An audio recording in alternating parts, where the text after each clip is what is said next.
sahabat Komsos, selamat datang di episode spesial Komsos Karangpanas. Kali ini kita akan menelusuri jejak sejarah yang penuh makna dari Gereja Hati Kudus Yesus hingga bertransformasi menjadi Gereja Athanasius Agung Karangpanas. Penasaran? Yuk pantengin terus video ini bersama saya, Mbak Ence.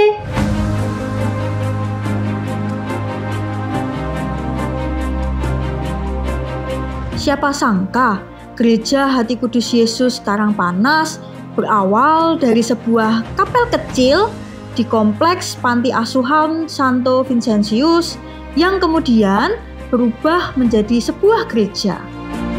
Gereja kecil ini awalnya hanya untuk anak-anak panti dan para suster. Tetapi seiring berjalannya waktu, gereja ini juga digunakan umat Karangpanas untuk berkumpul dan berdoa. Saat ini, Mbak Ence akan tanya-tanya nih dengan beberapa narasumber untuk ngulik sejarah Gereja Hati Kudus Yesus atau yang sering umat Karangpanas sebut sebagai Gereja Lama. Gereja Hati Kudus Yesus Karangpanas ini menurut sejarah didirikan tahun 1915. Awal mulanya gereja ini milik Yayasan Panti Asuhan Katolik yang dikelola oleh Bude-Bude CSA dan juga dibantu komunitas suster OSF di daerah Gedangan. Karena awal mula kenapa ini didirikan waktu itu menurut sejarah karena jumlah umat di daerah Semarang Atas ini semakin berkembang. Karena waktu itu jumlah gereja Katolik di Semarang kan hanya beberapa saja. Yang pertama itu memang dulu hanya di Gedangan. Dan kemudian seiring dengan perkembangan zaman, akhirnya YPAK membangun sebuah panti asuhan Katolik dan juga membangun sebuah gereja ini. Dulu bukan gereja ya, ini dulu adalah kapel. Kapel kemudian berkembanglah jumlah umat di sekitar Karangpanas ini, kemudian berubah jumlahnya juga signifikan, terus sampai akhirnya disetujui atau dikelola oleh Keuskupan Agung Semarang dan dibentuklah Yayasan PGPM. Yayasan PGPM itu adalah yayasan yang menaungi badan hukum untuk sebuah gereja Katolik, dan itu resmi disahkan oleh Keuskupan Agung waktu itu oleh Julius Darmo Yuwono tahun 1964, tepatnya 18 Agustus 1964, dan itu awal mula akhirnya menjadi sebuah paroki Karangpanas.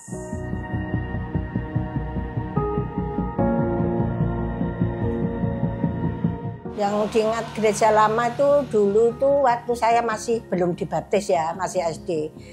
Itu misalnya itu menghadapnya sama dengan umat. Jadi pasturnya juga menghadap ke sana, membelakangi umat. Iya.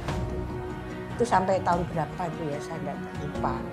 Terus akhirnya sampai tahun berapa itu terus bahasanya itu bahasa Latin.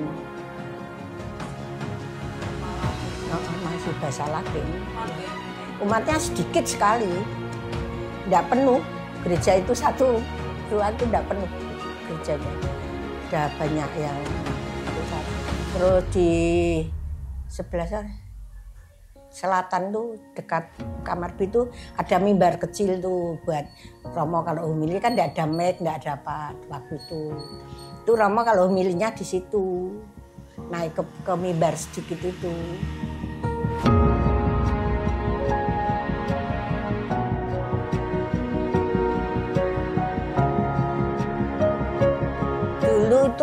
Waktu dulu tuh saya kalau Natalan itu satu kali tok jam 11:30 malam. Itu Natalan. Itu aja enggak ada tenda-tenda di depan. Terus makin lama makin berkembang. Terus depan gereja itu yang samping dekat pohon itu. Terus lama-lama kok tetap enggak muat. Terus kalau di aula dulu masih sekarang sudah dibuat gedung ya. Aula di PAK itu kan. Misal Natal kan dulu terpindah ke situ.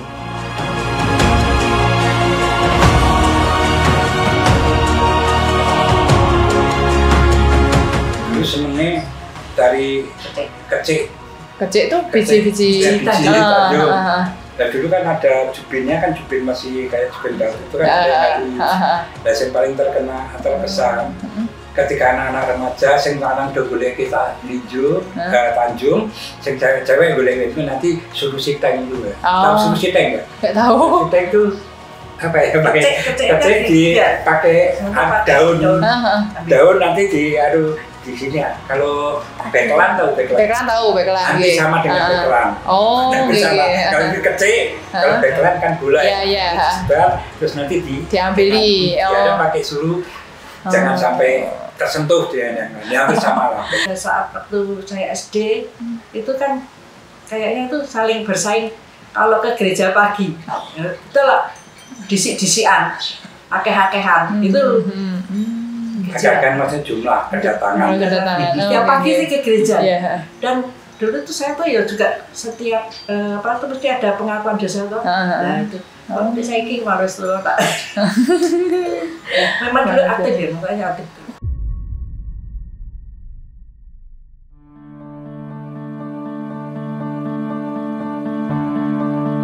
Perkembangan ya dari arsitektur, kalau melihat jumlah umat waktu disahkan Paroki Karangpanas tahun 1964 itu, jumlah umat itu semakin tahun semakin berkembang.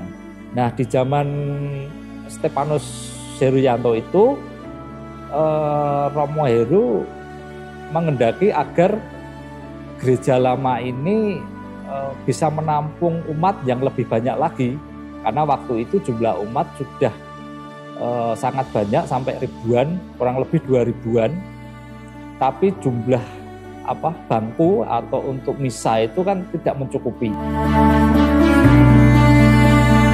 Dalam konteks arsitektural, sebenarnya kapel ini merupakan bangunan yang sudah bisa dikategorikan sebagai benda cagar budaya.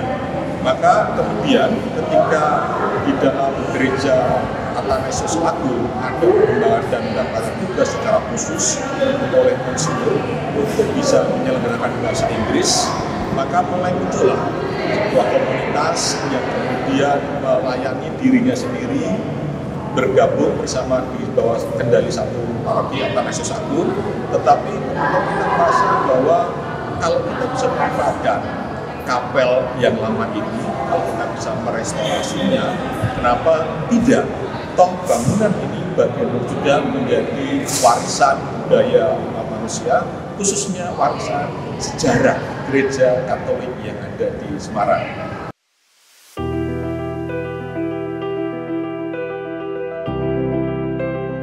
Di balik perubahan nama gereja yang baru itu Santo Athanasius Agung. Orang mungkin akan bertanya-tanya mengapa nama itu diubah. Konon dengan seizin uskup. Saya memakai kata konon karena banyak cerita yang simpang siur. Bahwa nama gereja yang baru di Athanasius terkait dengan harapan si penyumbang yang boleh dikatakan membangunkan gereja itu, membiayai pembangunan gereja itu secara hampir total. Dan harapan itu setelah dikonsultasikan dengan Bapak Uskup, konon disetujui, dan sampai sekarang nama gereja Santo Athanasius Agung menjadi nama baru paroki.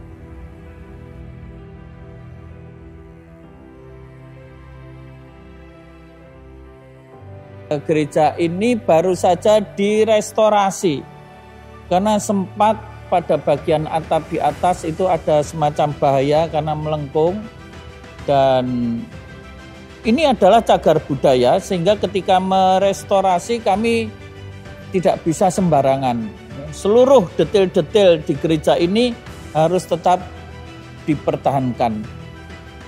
Dan sekarang gereja ini setelah diberkati oleh Romo Vigjen pada tanggal 29 Desember tahun 2024 yang lalu, gereja ini resmi digunakan lagi. Nah, kita melihat di sini ada banyak detail-detail model gereja lama klasik. Ya, seperti ini. Dan sekarang fungsi ini yang paling utama digunakan setiap minggu pada pukul 10 pagi sebagai gereja yang digunakan untuk perayaan Ekaristi dengan bahasa Inggris.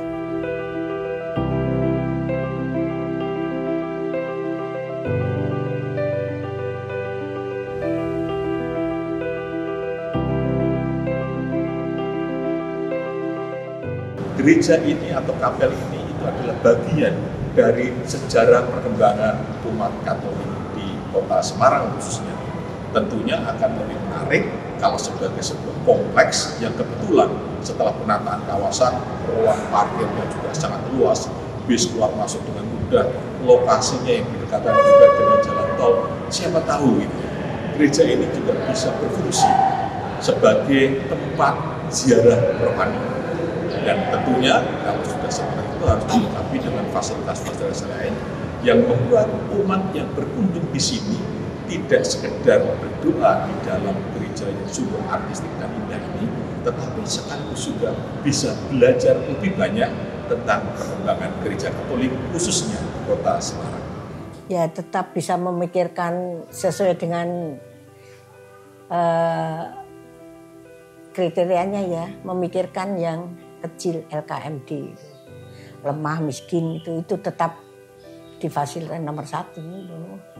Jadi tidak memikirkan yang wah dulu, tapi memikirkan warganya yang kurang mampu seperti itu.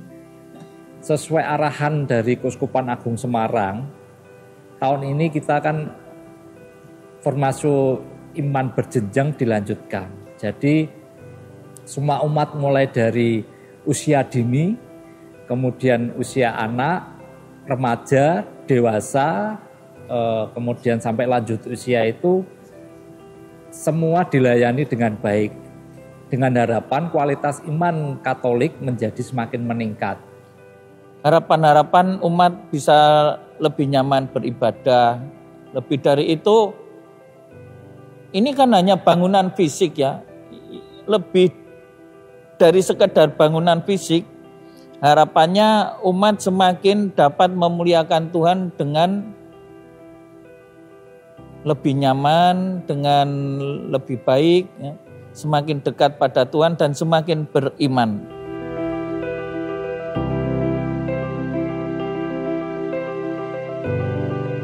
Lewat obrolan dengan beberapa narasumber, kita jadi lebih paham bagaimana gereja kita tercinta berkembang dan semakin berakar dalam kehidupan umat.